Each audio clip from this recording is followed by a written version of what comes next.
Sejam bem-vindos ao CGCast, o podcast do Clube dos Generais, o podcast para quem não pode ter um blindado em casa. Eu sou o Daniel Ibarra e hoje nós vamos falar de mais um conflito atual, o conflito civil na Síria, que se arrasta já há mais ou menos 7 anos. Antes de eu apresentar a nossa mesa que vocês já conhecem, eu quero aproveitar e mandar um abração para o meu amigo Pokerboy, para o Marcelão, Ale Bonfá, o Gadioli, que estão sempre puxando a gente para gravar esses assuntos atuais também, além da nossa paixão que é a história militar. Então, meus queridos, um abraço. Estão saindo os assuntos atuais. Comigo, sempre ele, o rei de Florianópolis, Glênio Madruga. Tudo bem, Mac? Tudo jóia. Saudações cavalarianas a todos os nossos ouvintes. Como de costume, esse episódio está disponível no seu celular pelos principais aplicativos de podcasts e também no nosso site e até no YouTube. Então, contatos, dicas, sugestões de leitura de assuntos para a nossa pauta podem ser enviados para o e-mail contato@clubedosgenerais.org, assim como pelos campos de comentários no YouTube, Twitter, Instagram e até pelo Facebook. Muito bom. Podem ser educados ou mal educados que o Mac aguenta o tranco. Não tem problema. Isso aí, pode Sempre. Também conosco, o rei de Minas Gerais em exílio paulistano, Renato Kloss. Tudo bem, Paulos? Fala, Bull. Tudo bom? Fala, Mac. Tudo bom? Alô, ouvinte. Espero que estejam todos preparados para falar um pouco da Síria, daquela bagunça que virou ali no Oriente Médio. Espero que estejam todos bem. Tudo bom, gente? Tudo bom, tudo excelente. Bom demais. Muito bem, vamos lá. Então vamos pro pau, cara. Vamos Paulo, falar da Síria? Vamos falar da lá. Síria. Quando que veio a ideia de falar da Síria foi a partir daquele ataque químico do regime, Sim, do Assad contra os civis em Duma, que é em Guta Oriental, que é o subúrbio de Damasco. E novamente veio a pauta da guerra na Síria, né? A guerra civil que estava acontecendo na Síria desde 2011, que completou 7 anos, e muita gente começou a se perguntar, não se perguntar, mas ter mais interesse no assunto. Então nós preparamos esse CGCast para dar uma explicada no que está acontecendo lá na região, a bagunça que virou, né? Nós temos uns números que são 13 milhões de desalojados, 700 mil sírios pediram asilo na Europa, 3 milhões de sírios foram, como se diz? Travei aqui. Exilaram na Turquia? Imigraram para a Turquia, foram desalojados, não foram nem que procuraram abrigo, foram desalojados. Nós temos 600 mil mortos, 1,8 milhões de feridos e mais de 150 mil civis mortos. Então dá para ver que realmente é um conflito que se alastrou não só na Síria, mas que está respingando na Europa, respingando em todo o Oriente Médio. E ele voltou, né, no assunto com um ataque químico em Duma e na Guta Oriental. E o que aconteceu? Depois do ataque químico, após alguns dias, ocorreu um ataque americano, britânico e francês, no dia 13 de abril. Sim. Que focaram em 3, os alvos foram 3 locais de armazenamento e plantas de pesquisa de componentes químicos que estavam localizados em Homs e Damascus. Isso é interessante, porque contrasta um pouco com o ataque do ano passado que os americanos fizeram, que eles bombardearam naquela época, na base aérea de Al-Shariat, bombardearam a base aérea, mas porque eram de lá que partiam os supostos ataques químicos. E agora, em 13 de abril, os americanos decidiram que não, nós vamos atacar as plantas de armazenamento e de pesquisa para tentar apenas mandar um sinal. Foi um ataque que não iria escalar o conflito e iria apenas mandar um recado para o regime, para os russos e para os iranianos. Oi. Um negócio que eu achei curioso foi que um pouco antes do ataque, o ataque foi anunciado, né? Então houve ali uma movimentação internacional. A Rússia falou: a gente está mandando mais navio ali para perto da Síria. Então houve um mostrar de dentes ali, mas nesse processo público de mostrar de dentes, eu acho que rolou um WhatsApp. Falou, exatamente. O alvo vai ser ali. Então, sabe, o retorno, assim, deu um visualizado e falou: só não faz merda, bombardeia só isso aí que tá tudo beleza. Isso, foi e no dia seguinte ao ataque, toda aquela rosnadeira passou. Assim, o navio tá voltando, tudo bem, o Putin de boa falou ok, e vida que segue na Síria, né? Exatamente. Foi um negócio meio bem esquisito, assim, para quem acompanha só pela grande mídia, foi um processo bem esquisito. Exatamente. Teve o ataque, e parece que teve ataque, vamos supor, no dia 13 de abril e no dia 14, 15, aquela discussão, mas depois a vida voltou ao normal na Síria, que é Tudo bem, exatamente. aquela população em meio a uma guerra entre um conflito regional e um conflito global. E a população civil em meio a esse conflito todo. Então eles voltaram para o normal, que tem há 7 anos o que eles vivem. O objetivo, qual que é o objetivo na Síria? O objetivo do regime, junto dos russos e também dos iranianos, é a paz. Lógico. Mas para manter o status quo, né? Exatamente. Voltar ao que era antes. Hoje em dia, muita gente fala, qual que é o objetivo na Síria? O que a gente se espera depois de uma construção de uma nação? E muita gente chega à conclusão que, para chegar à paz, é deixar o Assad no poder. A oposição na Síria, que não existia no começo, eu vou explicar depois, mas a oposição que não existia, hoje virou uma série de grupos rebeldes, uns radicais, outros não, apoiados pelos Estados Unidos, tem os curdos também, mas não existe uma oposição que possa ter uma mudança de regime. Então, o objetivo é a paz, e essa paz vai chegar através da limpeza dos enclaves, dos bolsões, é o que está acontecendo hoje. Teve a limpeza do subúrbio de Damasco, que foi a operação Escudo de Damasco, de certas áreas que estavam sob controle rebelde desde 2012. Então, o que acontece? Em 2012, quando surgiram os rebeldes, os grupos lutando contra as forças do regime, o regime não tinha força suficiente para lutar contra eles. Então, o que o regime fez?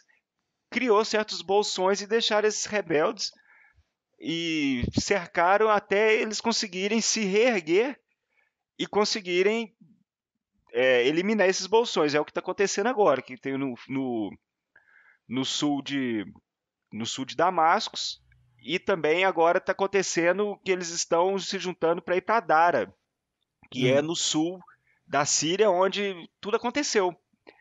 E o que está acontecendo? Todos esses enclaves, essa limpeza que está acontecendo, eles estão mandando todos os rebeldes moderados, radicais.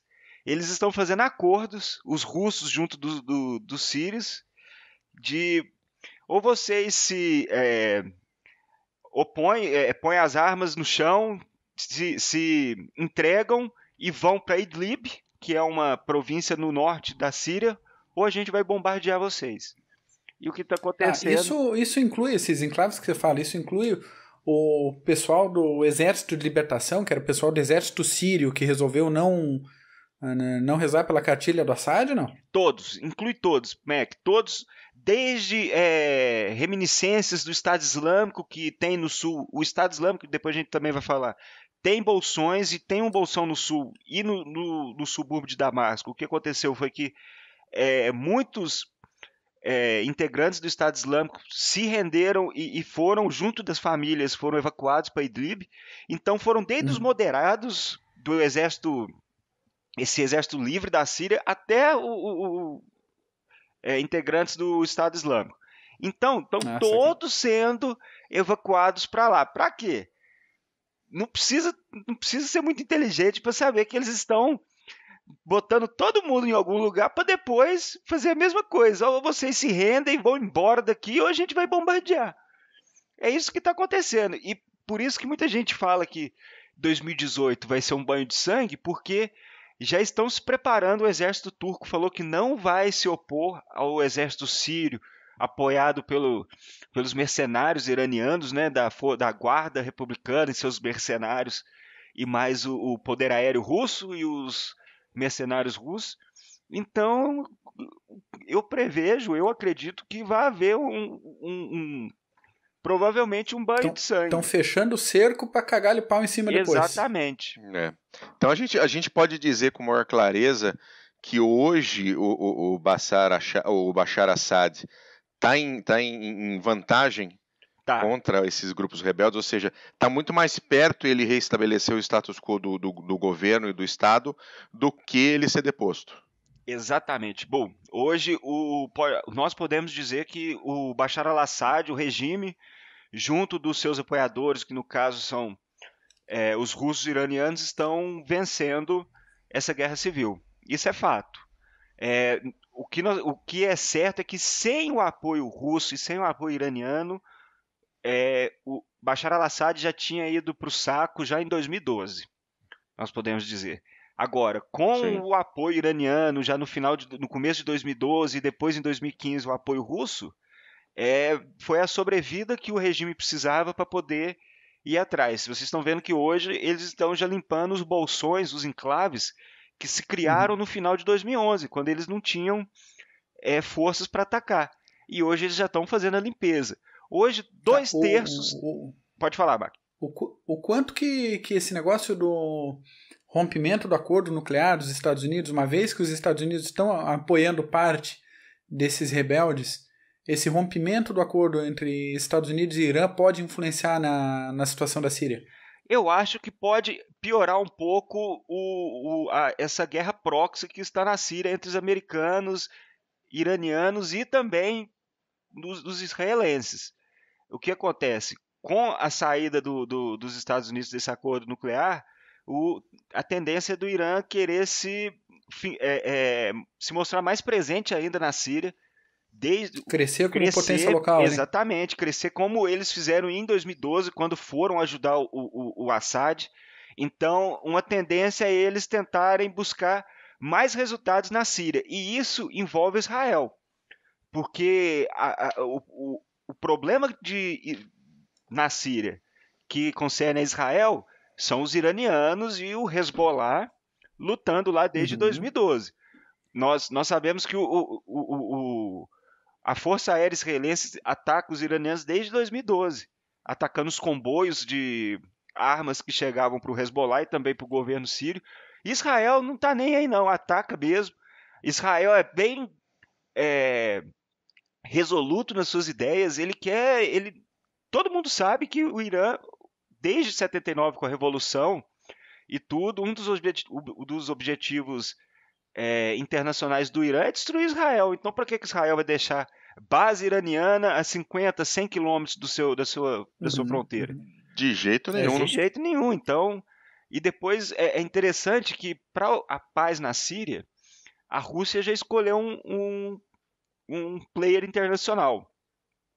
Lógico, eles precisam do regime de sírio, mas os russos já escolheram Israel como parceiros em detrimento do Irã. Eles são aliados do Irã, vão ajudar. A Rússia ganhou até mais influência com o Irã depois dessa saída dos americanos, como sendo um parceiro.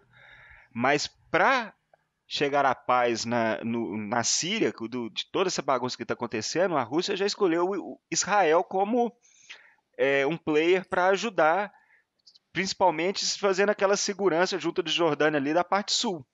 Então o Irã... suruba isso, hein? Isso, aí o que acontece? O Irã, com a saída desse acordo nuclear e eles querendo mostrar mais, como se diz, força no campo de batalha da Síria, a tendência das coisas, como vocês podem ver, piorar ainda mais, né?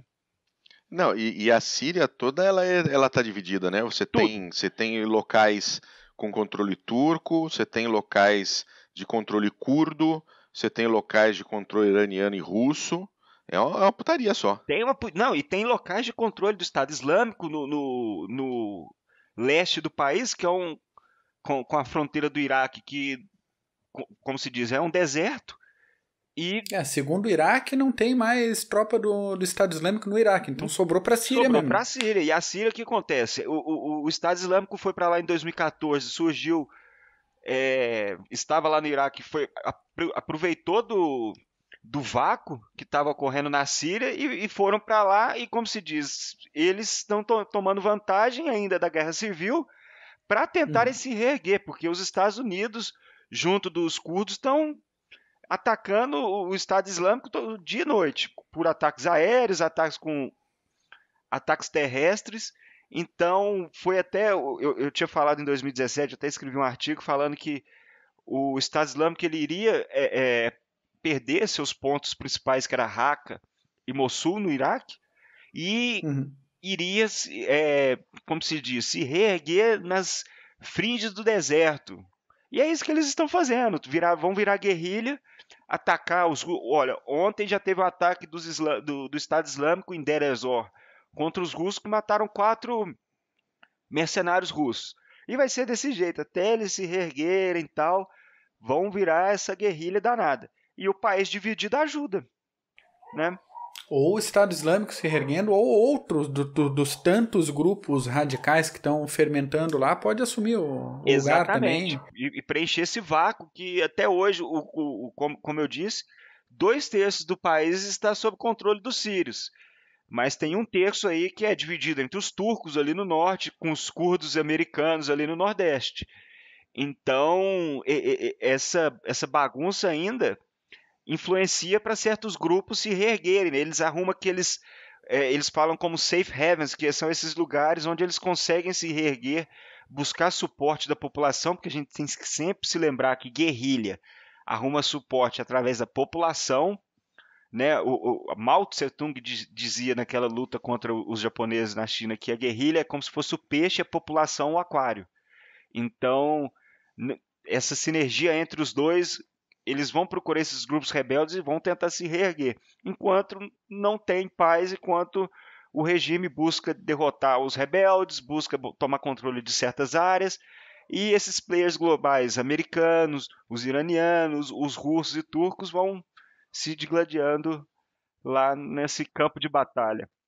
A gente pode falar que um dos pontos para esse sucesso do Assad, obviamente, além da forte ajuda russa e iraniana, é essa heterogênea, não sei nem como falar, mas essa quantidade de grupos muito diferentes que se chamam de rebeldes. Sem dúvida. São muitos grupos com objetivos diferentes para aquela mesma situação. Sem dúvida. Você tem os rebeldes que são moderados, você tem os rebeldes que são do Estado Islâmico, você tem os rebeldes que vieram das Forças Armadas Sírias, e, na verdade, aparentemente ninguém se fala. Então, quando você consegue efetivamente subjugar um desses grupos, os outros grupos passam a se enfraquecer também, porque daí você passa a controlar mais áreas e passa a controlar muito mais espaço. Então isso é um ponto-chave também nesse conflito. Tá, isso a gente considerando que o Assad continua firme e forte, mas se eventualmente cai um míssil no banheiro do Assad enquanto ele está dando aquela pintada na porcelana de manhã, aí, sabe se existe algum plano, algum projeto, alguma perspectiva internacional para isso? Falta o Assad, que o poder do Assad, do Bashar al-Assad, na Síria já caiu no colo dele. Ele estava tranquilo, ele era oftalmologista, né? O bicho estudou em Londres, né? Uma atitude bem socialista, anti-imperialista dele, estudar em Londres. O irmão dele morreu no acidente de carro, o poder dele caiu no colo. E é um cara que não estava... Eu acho que um pouco dessa falta de preparo dele foi que a cabeça dele quase rolou em 2012, como você comentou agora há pouco. Me falta esse cara. Já pegando outro gancho, o pai dele assumiu a Síria em 71, cara. Então a gente está falando aí de um governo sírio que vem de 1971 até hoje. Isso. O quanto que a Síria pode, de fato, desmembrar se me falta um Assad nessa situação? A verdade é que, em termos dos players internacionais, tem essa mudança de regime, que é o que os americanos apoiam, por isso que eles começaram a armar os rebeldes em 2013, 2014, porque eles ainda acreditam que possa haver uma mudança de regime. O que acontece? O Assad quase foi pro ralo em 2012. Final de 2011, 2012, ele já estava quase indo pro ralo. E não é à toa que ele no começo tinha falado assim, não, aqui a gente não tem perigo de acontecer quando surgiu a Primavera Árabe, só que o aparato de segurança dele se mostrou insuficiente para ele conter os protestos. E nisso surgiu aquela multitude de grupos. Por que surgiu essa multitude de grupos? porque o aparato de segurança, pelo menos para manter o status quo na Síria, era tão forte que não havia oposição. Na Síria não havia oposição porque a oposição estava toda presa, exilada. Então, quando surgiram esses grupos, surgiram uma multitude de grupos, lutando por objetivos diferentes.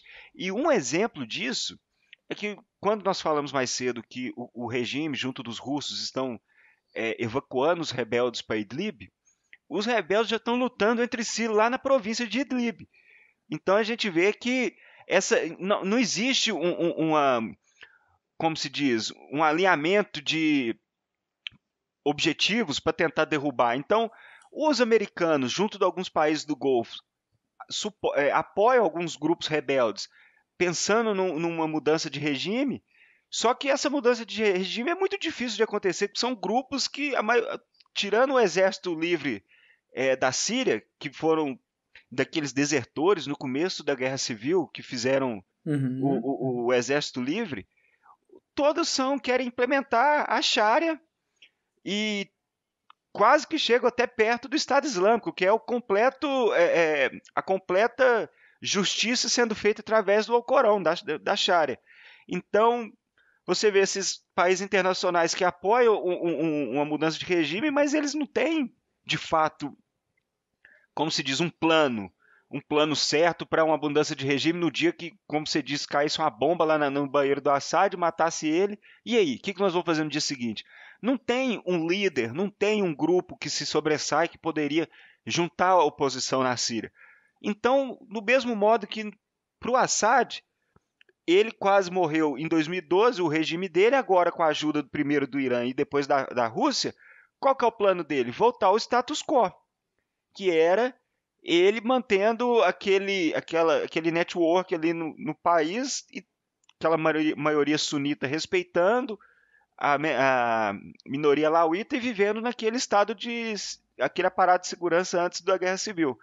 Então, que era meio uma merda, mas estava relativamente estável. Exatamente, porque ele conseguia pelo menos manter. Não é à toa que não tinha oposição na Síria. Agora, ninguém tem um plano completo para o país. Ninguém. Tirando o Assad, que tem um plano de continuar no poder e continuar tendo aquela força que ele tinha antes do antes da Guerra Civil, antes da Primavera Árabe, não tem plano nenhum. Os americanos não têm um plano para mudança de regime. Os turcos, o que os turcos querem? Os turcos querem apenas uma zona, uma buffer zone ali no norte contra os curdos. Entenderam? Os americanos estão lá tentando um regime de segurança, mas hoje estão preocupados mais em destruir o Estado Islâmico no leste da Síria. E tem os russos, os iranianos que estão lá defendendo um aliado, mas também estão doidos para ir embora, para parar de gastar grana lá, né? Que a verdade porque vai tudo, né? Vai dinheiro. Tudo, vai. Os iranianos gastam quase que 20 bilhões por ano na Síria para manter todo aquele dinheiro, aparato inclusive, que eles têm. E é um dinheiro que falta. Inclusive, recém-financiado pelo acordo do Obama. Exatamente. Tem que o Trump acabou de largar. Exatamente. Eles já fizeram, já conseguiram fazer track de dinheiro que foi do acordo do Obama com os iranianos, que já foi rastreado no Hezbollah e no Hamas. Pois é, e eu fico... O que se discute naquela época com a Hillary Clinton, com o Petraeus, o que eles resolveram fazer? Então eles armaram os rebeldes, mas foi um pouco arriscado isso, porque poderia... primeiro que não tinha um plano certo, uma estratégia correta de, olha, nós estamos apoiando a mudança de regime, nós vamos colocar certa pessoa, nós vamos colocar certo grupo. Não tinha um objetivo certo. E se não tinha um objetivo certo, não tem uma estratégia certa, né? Então, virou essa bagunça que é hoje. Hoje a Síria é um campo de batalha regional e global. Só para fazer um gancho aqui, você falando dessa formação, dessa história da Síria, né?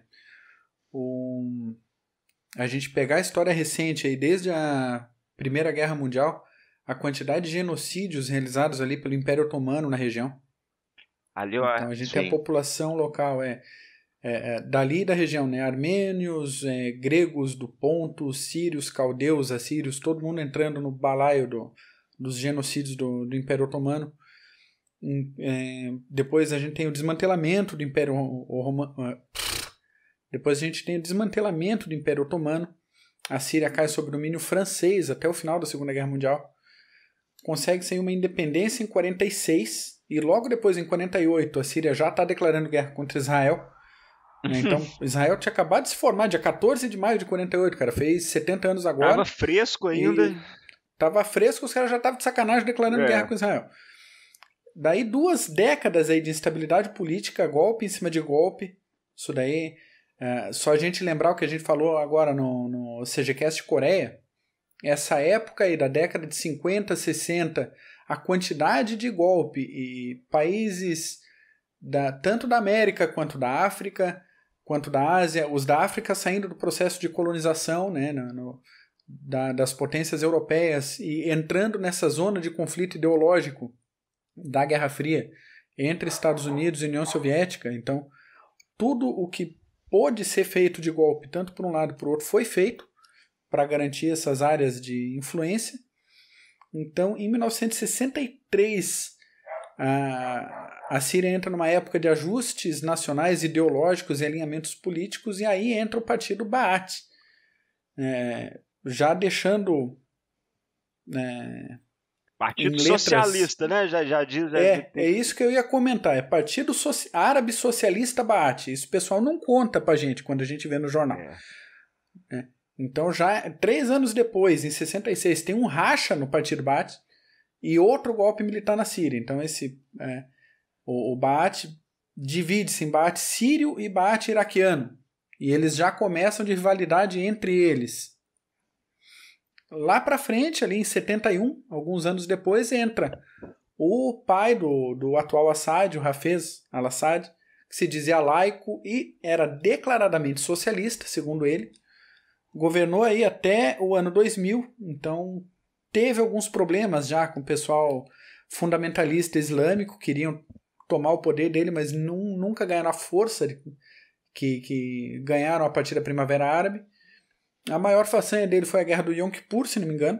Foram 20 dias de guerra e uma tunda que eles tomaram de Israel. E morreu de ataque cardíaco, como tantos outros ditadores que a gente vem comentando nesses últimos episódios também. Sim. Isso tudo eu comentei com a seguinte intenção. Não tá fácil para a Síria, tem uns 70 anos já. Exatamente. A gente puxa aí desde até um pouco mais, desde a época do Império Otomano ali, a coisa tá bem feia para a população síria. Então, eu pessoalmente conheci um camarada chamado Malik. Ele era refugiado sírio, cara. Ele é refugiado sírio, mora em Curitiba. Eu conheci ele em 97, bem antes disso que a gente tá comentando. E ele já na época falava assim, cara, eu saí da Síria porque a situação lá tá muito dura e não tem perspectiva nenhuma de mudança. E é meio complicado a gente pensar hoje, com tudo isso que tu falou agora, de que a situação, a previsão menos ruim para a Síria é cair tudo na mão do Assad de novo. Isso. Como se diz, a conclusão, uma triste conclusão de que depois de 7 anos dessa carnificina, o único objetivo, a única luz do fim do túnel é voltar como era antes. Pois é. Isso é triste. Mas, como o Mark estava falando, a gente pode até puxar antes do Império Otomano. Ali já passou nas mãos dos mongóis. Ali, exércitos romanos já marcharam ali vários milhares de anos atrás. Ali foi uma fronteira entre o Império Bizantino e os persas. Então, o pau quebra ali já ali tem... é meio caminho da roça para todo mundo que vem da Ásia para ir para a Europa, ou que sai da África para ir para a Europa ou para a Ásia. Crescente fértil. É rota ali, né? Crescente fértil. A agricultura se desenvolveu ali praticamente. Então, a agricultura se desenvolveu junto da civilização e do que a gente já discutiu várias vezes, junto da civilização, o que vem? A guerra. Isso é normal. Então, mas não justificando, a gente não estamos justificando, nós só estamos mostrando que a bagunça lá ocorre há muito tempo, né? E a gente vê, ganhar a independência em 46 era antes a França mandava ali nessa região e juntou Líbano, juntou Sírio, juntou curdo com sunita, com druso no sul, então era uma bagunça. E a gente sabe, nessas bagunças, quem consegue governar? Só quem é ditador. Era no Iraque a mesma coisa, com os sunitas e os xiitas no sul, os sunitas no norte, os sunitas no centro e os curdos do norte. Era a mesma coisa na Síria com o Hafez Assad e com Bashar al-Assad, como era também na Líbia com o Gaddafi, que era um ditador também governando isso. Também para várias religiões e sectas. Então, sempre foi uma bagunça. E a Primavera Árabe tentou derrubar essas entranhas, esse passado que sempre ocorreu, essas brigas, mas parece que só na Tunísia que deu certo, né? No resto ficaram na mesma coisa. Teve aquele impulso inicial e daí meio que se perdeu o movimento no caminho. Perdeu, né? Exatamente. Veio aquele impulso na Tunísia com aquele Tarek Bouazizi, aquele cara que vendia frutas e tacou fogo no corpo. E pouco tempo depois surgiu aqueles protestos e derrubaram o Ben Ali, que era o presidente, o ditador lá na Tunísia, e nisso já se espalhou para o Egito. Acho que quase todos vão se lembrar aí dos protestos naquela praça no Cairo, e derrubaram o Mubarak. E isso os sírios olharam como uma janela de oportunidade.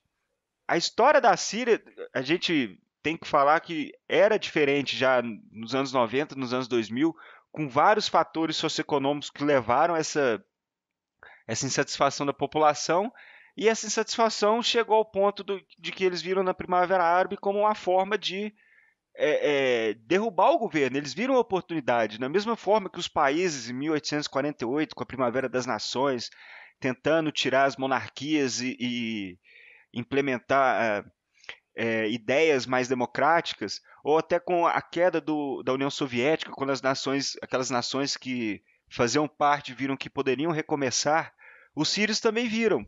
E começaram no final de 2011 com aquela série de protestos. Em 2012, continuaram os protestos, só que eram os protestos tímidos, até que o governo começou a atacar e tentar destruir esses protestos, muito que, como se diz, no uso da força.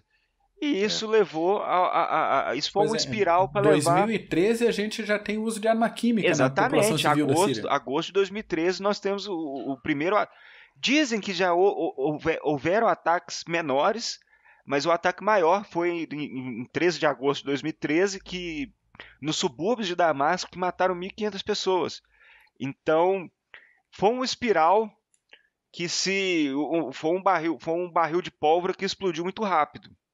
E as potências internacionais foram rápidas em tentarem acudir os dois lados.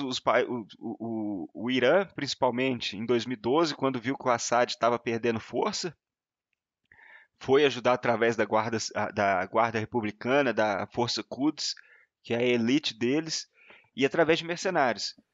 Mas... Pois é, uma coisa que eu acho curiosa, né?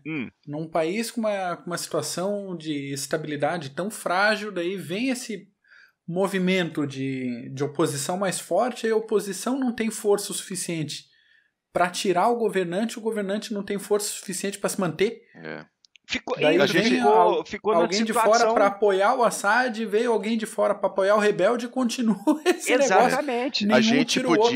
Eu acho que a gente podia aproveitar e falar um pouquinho das razões do conflito, passando por essas questões do porquê a Síria era frágil, tão frágil assim economicamente, como que ela se mantinha, e aí a hora que chegou o momento que o pessoal, nesse exemplo aí da Primavera Árabe, resolveu botar a mão na arma e sair para tirar o cara do lugar. Exatamente, Bu. A gente tem que entender que isso explodiu, né, na Primavera Árabe, mas tem uma razão. E isso os ouvintes têm que entender por que que chegou naquele ponto, por que que estourou essa guerra civil na Síria. Veja bem, na Síria nos anos 80, nos anos 70, 80, a fonte de renda deles eram três, eles possuíam três principais fontes de renda, que era o dinheiro dos países do Golfo, que naquela cruzada contra Israel e tendo a Síria como é, um bastião e como um player central nessa guerra contra Israel, eles doavam dinheiro para a Síria. Tinha também a exportação de petróleo, produção de petróleo na Síria que dava muito lucro e dinheiro para o regime, e tinha também a ocupação do Líbano, que muita gente vai se lembrar que a Síria ocupou o Líbano até 2005. Eles vão se lembrar até, muita gente vai se lembrar da morte do Rafik Hariri em 2005, que era o líder no Líbano, e muita gente fala que foi o regime sírio que matou ele. Veja bem, nos anos 90, a Síria perdeu essas três fontes de renda, porque os países do Golfo começaram a se preocupar com outras coisas e pararam de doar tanto dinheiro para a Síria. A produção de petróleo caiu e acabou a ocupação, que cortou 750 milhões de dólares que eles tinham por ano. Então, isso nos anos 90 ocorreu uma pequena liberalização da economia. Mas foi aquela liberalização que o brasileiro conhece muito bem. É aquela privatização, aquele capitalismo de compadrio. O que acontece? O governo, primeiramente com Hafez Assad, depois o Bashar al-Assad, começou a privatizar certos setores da economia, mas ponto a ponto, devagarzinho, para poder espalhar esses setores nas mãos de líderes e de pessoas amigas do regime. Então, o maior exemplo é o Rami Makhlouf, que é primo do Bashar al-Assad, que é dono de quase metade do país. É dono das empresas de telefonia, lojas, supermercados, de tudo. Então, essa liberalização... Pensemos duas vezes antes de falar mal de privatização, gente. Exatamente. Tem que ver bem como é que o negócio é feito, qual é a intenção do negócio, para quem que o negócio vai. Isso. Nada é tão simples quanto parece. E o que aconteceu?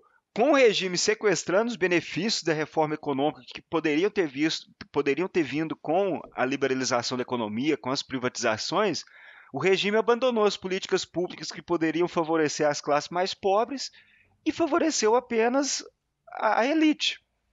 E isso a gente conhece muito bem. Isso gerou um descontentamento começando pelos anos 90. Nos anos 90 o povo não tinha vez. É aquela piada do cachorro que os libaneses contam da Síria, de tão o aparato de segurança de tão forte que era do cachorro vira-lata, que era magrelo, pobre, esfomeado no Líbano, falou: eu vou lá para a Síria. Foi para a Síria, voltou gordo, com a pelagem bonita, todo bonitão. Pô, falou: pô, mas por que você veio? Ah, porque eu queria latir. Isso dá para ver o aparato de segurança, tanto que era forte na Síria. Então, com esse problema econômico, gerou a insatisfação da população. E teve uma seca entre 2006, 2007 até 2010 que agravou essa insatisfação da população. Então surgiu a Primavera Árabe em 2010, já na metade de 2010, final de 2010, e os sírios viram como uma oportunidade de, olha, vamos tentar mudar isso, né? E o que acontece? Não havia uma oposição na Síria que conseguiria juntar, que nem nos outros países, juntar a população e tentar derrubar o governo, porque o aparato de segurança era tão forte que quem era oposição ou estava morto, ou estava preso ou exilado. Então, quando ocorreram os protestos para tentar derrubar o governo, virou aquela multitude que o Bu até falou, aquela multitude de grupos para tentar derrubar o governo, e que nenhum também tinha força suficiente, nem o regime tinha força. Então virou esse conflito que foi se empurrando, postergando, que está até hoje. Então a gente está numa situação onde o que a gente pode esperar efetivamente desse ano aqui? do que a gente tem ainda de mais os 7, 8 meses de 2018 para a Síria. Nenhuma mudança muito drástica dessa situação? Ou uma mudança drástica, Paulo? Não, eu acho que ainda vai haver confrontos, principalmente do regime dos russos, na verdade, do regime, os mercenários iranianos com poder aéreo russo e os soldados sírios, para tentar limpar Idlib, né, que é esse último bastião rebelde no norte da Síria. Irão haver combates para limpar os outros enclaves no sul da Síria também, em Dara. Então, acho que até o meio do ano vai haver combates pesados. Mas eu não espero também que vá haver uma paz num futuro próximo, porque há muitos players internacionais lá com objetivos distintos que ainda não se entenderam. Os russos, junto dos sírios e os israelenses, estão começando a criar uma paz, um acordo de paz, mas eles estão deixando de lado um pouco os iranianos, e isso os iranianos não vão deixar barato. Os iranianos estão sangrando desde o começo de 2012, estão gastando dinheiro, sangrando, custando arrumar mercenários, até mercenários afegãos, que eles ganham a oportunidade de se estabelecerem no Irã mediante lutar pelos iranianos na Síria. Então, tem os turcos no norte que ainda estão querendo montar aquela zona de segurança contra os curdos, e tem o Estado Islâmico que virou uma guerrilha. Então, poxa, 2018, vamos pensar para 2019 talvez, sei lá.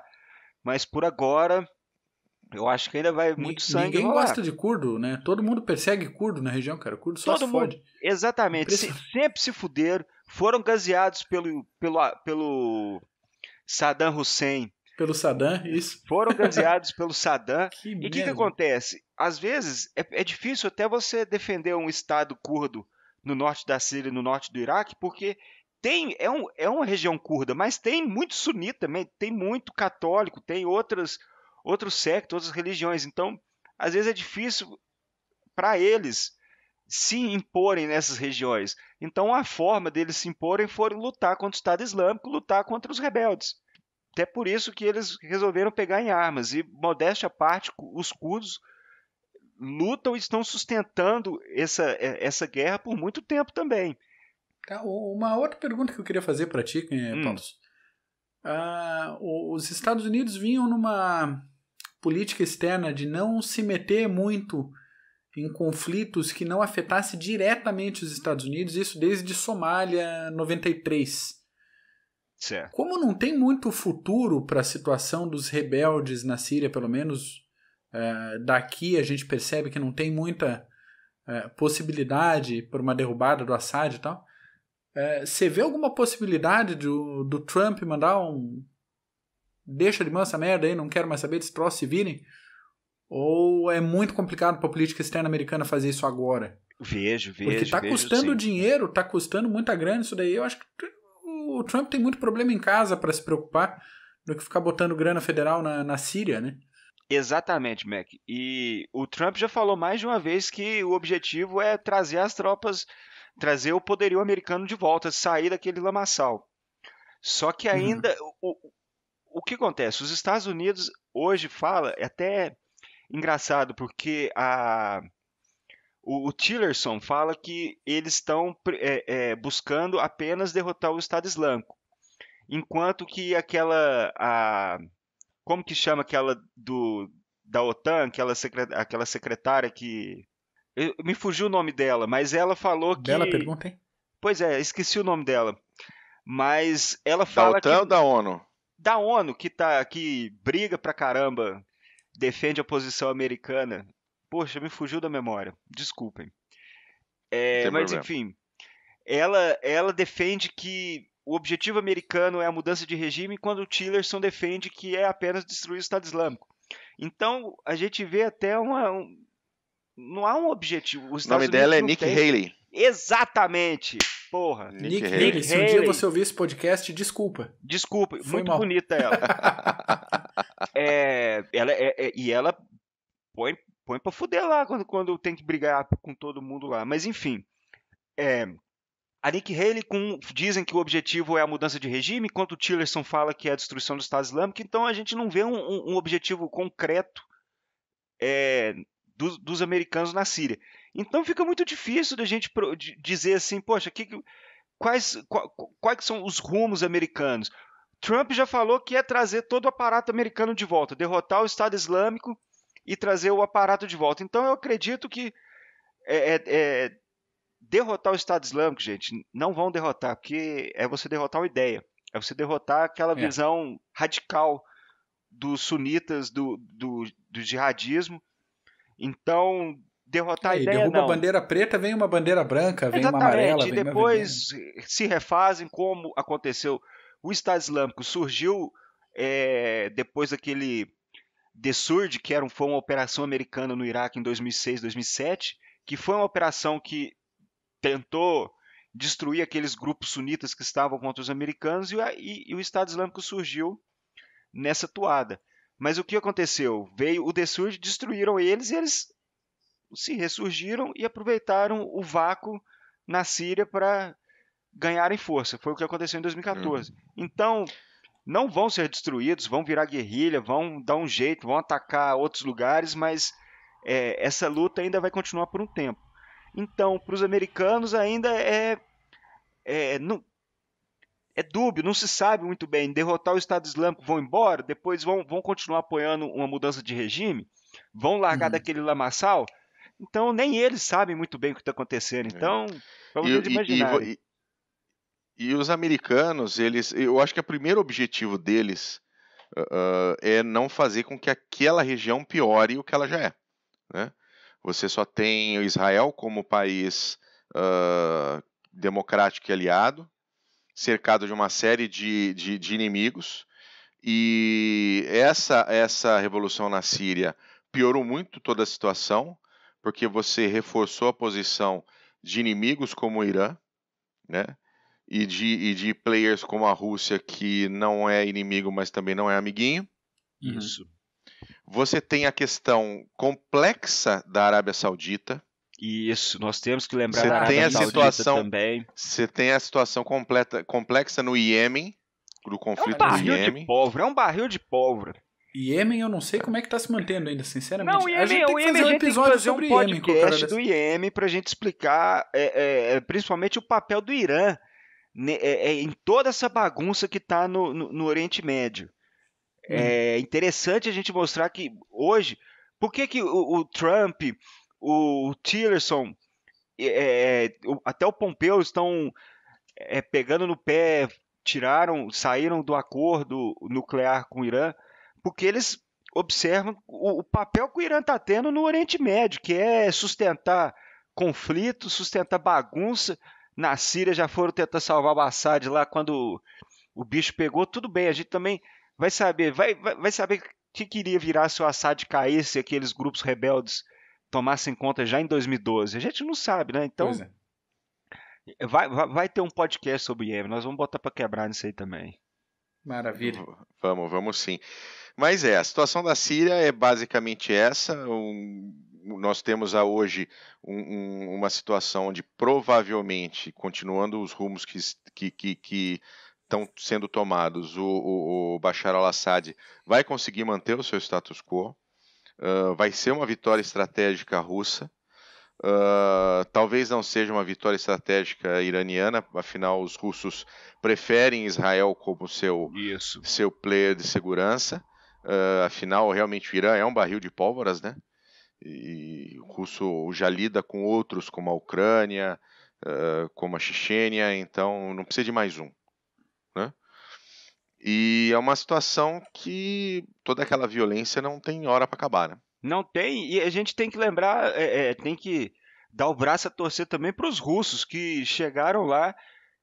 Hoje em dia não é nem o regime que tem a última palavra, são os russos que têm a última palavra em relação aos affairs deles lá, com a relação dos acordos de paz com os rebeldes, evacuando eles para Idlib.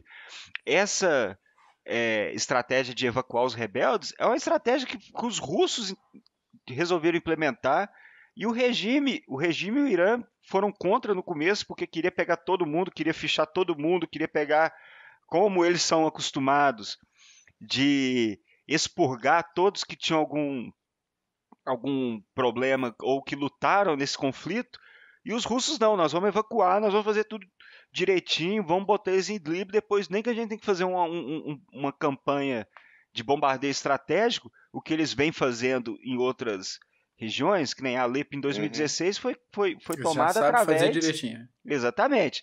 Depois vai bombardear e depois a gente lida com eles, mas primeiro nós vamos limpar a área. Então, os russos chegaram mais resolutos, porque muita gente se pergunta, por que os russos foram parar na Síria? E, porra, a Síria era um aliado. Simples. Você acha que vai deixar um aliado num local estratégico, que nem é o Oriente Médio, vai deixar um aliado lá se ferrar, ser destruído e virar uma bagunça? Não. Eu vou lá ajudar, vou aumentar minha influência, e a influência russa, temos que falar, desde 2010, agora em 2018, aumentou muito no cenário internacional, principalmente por esse conflito na Síria. Então, e ainda paga de bonzinho de estar lutando contra os terroristas, contra os radicais islâmicos. Então, para a Rússia, está sendo muito custo, estão com mercenários. O russo não liga para mercenário. A gente tem que entender que morreram 200 mercenários russos em fevereiro, quando eles tentaram tomar uma base que tinham americanos dentro da base. Os russos não estão nem aí, porque eles são mercenários, eles sabem do risco que estão correndo. Sabem do risco, eles exatamente. Não vão, estão sendo pagos para isso, estão sob contrato, te fode. Tem emprego lá na Rússia que é pior. Aí eles vão lutar lá na Síria lá, e a Rússia não vai deixar que a sua política internacional seja moldada por 200 mercenários que morreram no meio do deserto. Então, para eles ali, a visão é macro. E eles estão tocando do jeito que eles querem, né? À toa que eles têm um regime sírio na mão. Maravilha. Muito bom, senhores. A gente está chegando no fim do nosso tempo aqui. Ô, Mac. Opa. A gente esqueceu das curiosidades da história militar, é isso mesmo? A gente esqueceu, mas não tem problema. A gente deixa para depois, a gente faz no próximo. O papo tá bom. Não, vamos fazer. Você tem aí? Eu tenho, peraí. Então deixa eu voltar minha pauta aqui. Peraí, deixa eu passar a moto, pô. Essa merda dessa motoneta aqui. Exploda, desgraça. Enquanto o Mac tá pegando aí, só pro ouvinte botar uma ideia na cabeça. Sem a ajuda do Irã em 2012 e sem a ajuda russa em 2015, o regime sírio tinha ido pro ralo. Foi que nem nós falamos mais cedo várias vezes aí. Então, a gente vê tanto que é importante a gente prestar atenção nessas intervenções, nesses apoios, suporte que esses países dão aos outros. Presta atenção, a gente fala para tentar entender, porque esse é o contexto para a gente entender a guerra em si, o que acontece lá. Para a gente entender o que acontece nos conflitos armados, a gente tem que entender o contexto. E a guerra civil a gente entende muito pelo contexto da entrada dos iranianos, tentando ajudar. Por quê? Porque a Síria era um ponto importante, estratégico para o Irã, não podia deixar o regime de Assad cair. E depois dos russos em 2015, que também, para dar um apoio maior, um turbo, uma força maior para os sírios, para tentar reverter e conquistar e ganhar um suporte no Oriente Médio. Então, ninguém é bobo, entendeu? Eles são todos racionais, todos racionais. Não, e um ponto também para colocar no que você falou, o fato do Bashar al-Assad, se ele tivesse caído lá em 2012, isso não quer dizer que a região estaria estabilizada. Pelo contrário, eu acho que seria. Ele ia cair, e aí você ia ter, entre todos os grupos rebeldes, uma guerra civil entre eles para saber quem estava no controle. Então a Síria provavelmente ia ser fatiada. Ia virar uma Líbia. O Islâmico teria até mais força. Ia virar uma Líbia. Ia virar uma Líbia, um Afeganistão, que tinha aliança do Norte com o Talibã, com negócio financeiro de um lado, financeiro do outro. Daí o financiado resolve mandar merda e pegar o poder de volta e por aí vai. Exatamente. Certamente não estaria melhor. É isso aí. Mac, curiosidades da história militar. Já que a gente está falando de Síria e a gente fala de Síria, a gente fala de Damasco. Já pegando uma mini curiosidade, Damasco disputa junto com Jericó e com Biblos o título de cidade mais antiga continuamente habitada do mundo. Então ela é atualmente a cidade capital mais antiga do planeta. Então já viu Guerra demais, isso aí já pode ter certeza. Com certeza, mas a curiosidade mesmo que eu tinha separado é sobre as tradicionais lâminas de aço damasco, aquelas facas e espadas que têm o aço rajado, que formam aqueles padrões visuais depois do polimento. O processo de fabricação disso envolve diferentes tipos de aço que são esticados, dobrados, torcidos, batidos repetidamente até formar aquela estrutura. Então a fama e a qualidade desse aço eram quase místicas e dizia-se na Idade Média que uma espada dessas podia cortar uma pluma suspensa no ar e ainda assim manter a sua afiação mesmo depois de horas e horas de batalha. O segredo dessa fabricação foi mantido pelos melhores cuteleiros da Idade Média e da Idade Moderna e passou de um para o outro, mas no fim das contas, com o aumento da quantidade de armas de fogo, o segredo da fabricação fina ali se perdeu por diversas gerações. Então, as tradições apontam o segredo do processo na fase de têmpera, que é um dos processos térmicos de resfriamento da lâmina depois da forja e dobra e batimento do metal. Algumas lendas afirmam que a lâmina devia ser resfriada em urina de garotos ruivos. Essa lenda aí lenda inglesa, Bu, lenda inglesa. Separa a garotada lá, mija no potinho e resfria a lâmina no baldinho. Outras lendas contam que o ideal era urina de cabras com 3 anos de idade que tivesse sido alimentada só com brotos por 3 dias. Puta que pariu. Também um negócio meio estranho. Cuteleiros que sabiam já como tirar dinheiro de turista afirmavam que o segredo era usar sangue de dragão.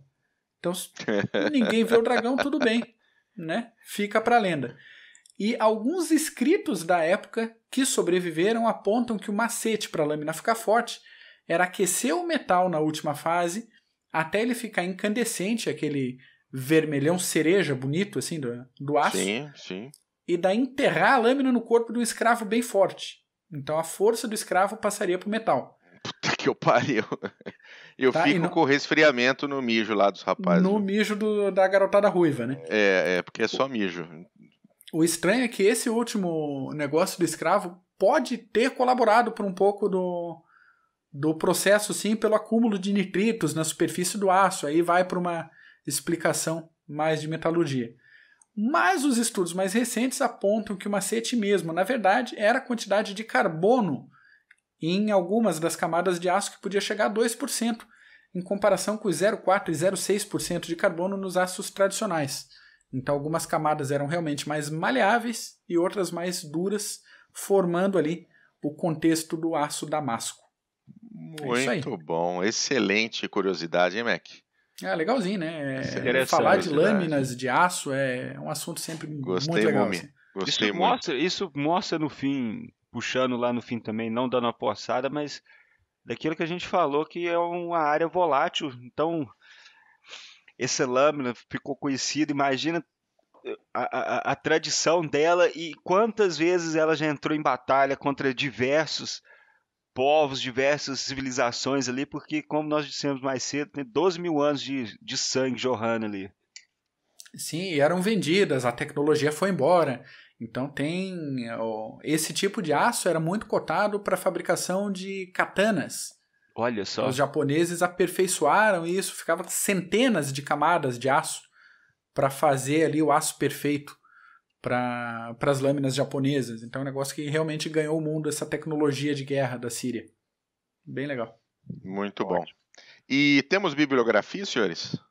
Temos bibliografia. Vou atravessar no Paulo aqui, já encerrando a minha participação de hoje. Eu trouxe 3 indicações, porque uma das coisas interessantes para entender o que acontece nessa guerra da Síria é tentar acompanhar uma boa variedade de canais internacionais que acompanham o conflito. Então, se der para você acompanhar... Eu ia falar isso também. Acompanhar jornal russo que fala disso, que tem edição em inglês, cara. Vai atrás, é legal.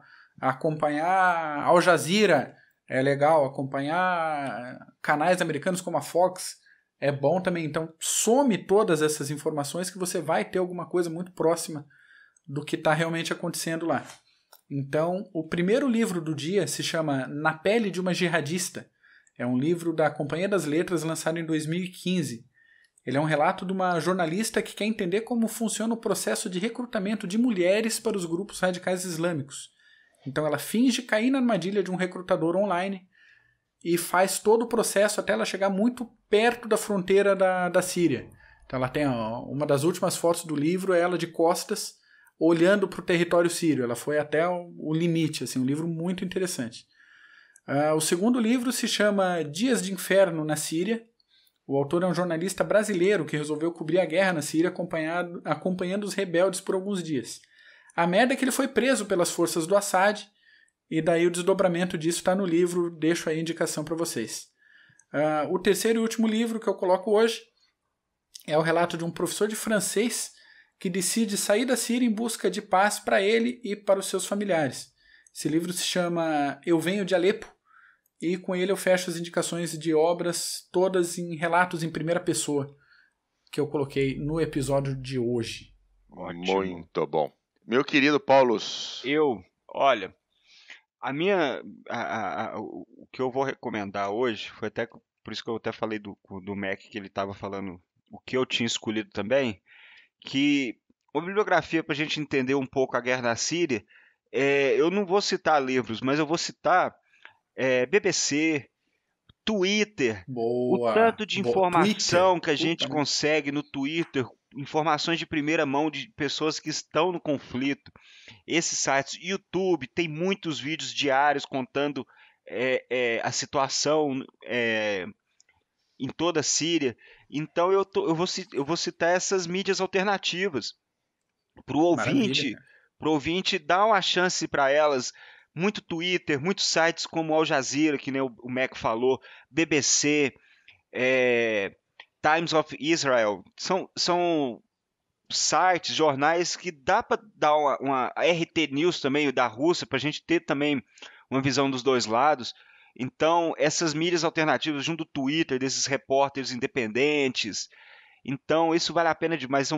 Eu já aprendi muita coisa puxando por esses canais alternativos, e é isso que eu iria recomendar para o ouvinte, para procurar um pouco mais saber do que está acontecendo lá na Síria através desses canais alternativos, Twitter, esses sites internacionais, Reuters, AFP. Gente, tem muita informação, a gente tem que aproveitar esse boom de informações que está tendo hoje em dia em nosso próprio o nosso próprio bem, entendeu? Então a gente tem que aproveitar. Essa é a minha dica. Excelente, muito bom. Então, Paulus, Mac, muito obrigado pela presença de vocês hoje. Foi excelente podcast e a gente volta na semana que vem, beleza? Um abraço, valeu. Valeu, gente. Um abraço, tchau.